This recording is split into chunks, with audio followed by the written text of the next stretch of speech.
समुद्र की बहुत गहरी दुनिया में एक छोटा और जिज्ञासु मछली बच्चा रहता था। उसका नाम था नियो। नियो अपने पिता मार्लोस के साथ ब्लू कोरल किंगडम में रहता था।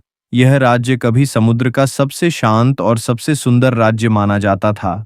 लेकिन नियो को एक बात नहीं पता थी, वह इस राज्य का खोया हुआ राजकुमार था। सालों पहले ब्लैक ट्रेंच से एक भयानक दानव उठा था, डार्क ईल। उसने किंगडम पर हमला किया और अपनी नीली रोशनी वाली शक्ति बचाने के लिए रानी ने अपने छोटे बेटे नियो को चुपचाप राज्य के सबसे सुरक्षित हिस्से में भेज दिया।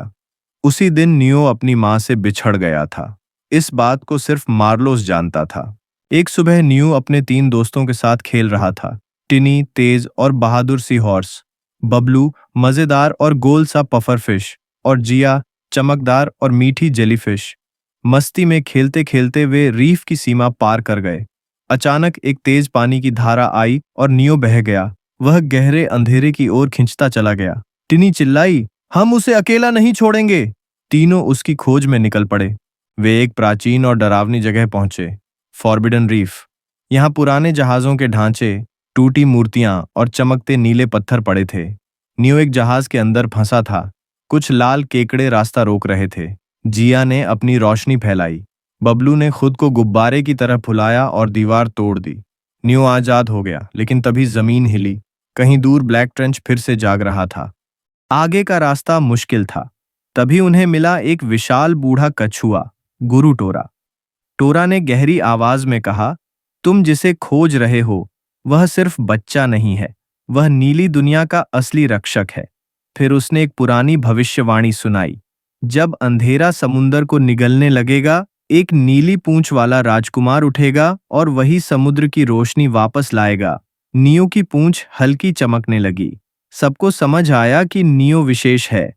टोरा ने उन्हें 3 चीजें दी, एक चमकदार नक्शा, एक सी स्टोन कंपास और सुरक्षात्मक मंत्र। वे एक चमकदार गुफा में पहुंचे, जहां दीवारें चमक रही थीं। यहां समुद्र के पुराने राजाओं की कहानियां चित्रों में बनी थीं। एक चित्र में एक रानी थी, नीली आंखों वाली, नियो से बहुत मिलती जुलती। नियो की आंखें भर आईं। उसे धीरे धीरे अपनी मां की झलक याद आने लगी। गुफा की आखिरी दीवार पर लिखा था, साहस वही है जो दिल में रहता है, ताकत वही है जो मित्रों के साथ आती है। सबकी आंखों में उम्मीद चमकी। अब वे अंधेरे और ठंडे ब्लैक ट्रेंच में प्रवेश कर रहे थे। जैसे जैसे वे नीचे जाते, पानी काला होता जा रहा था।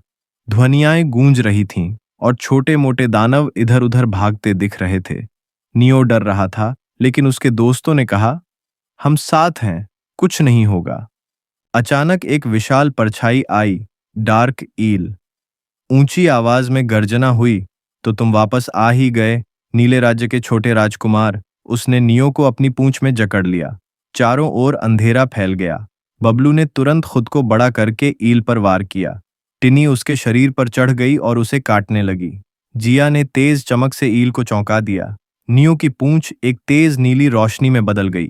उसने अपने दिल की पूरी ताकत से चिल्लाया, मेरा राज्य, मेरे लोग, मेरे दोस्त, मैं उन्हें बचाऊंगा।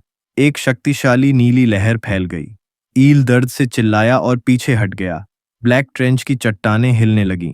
गुफा उसके ऊपर बंद होने लगी। डार्क ईल हमेशा के लिए अंधेरे में कैद हो गया। चारों दोस्त ब्लू कोरल किंगडम लौटे। सारे नागरिक खुशी से झूम उठे। मार्लोस ने नियो को गले लगाकर कहा, तुमने वही किया जो एक सच्चा राजकुमार करता है। फिर मार्लोस ने नियो को पूरी सच्चाई बताई, उसकी मां, राज्य का अतीत और वह दिन जब उसे बचाया गया था। नियो की आंख नम हो गई, लेकिन उसने कहा, मैं राज्य को सुरक्षित रखूंगा जैसा मां चाहती थी।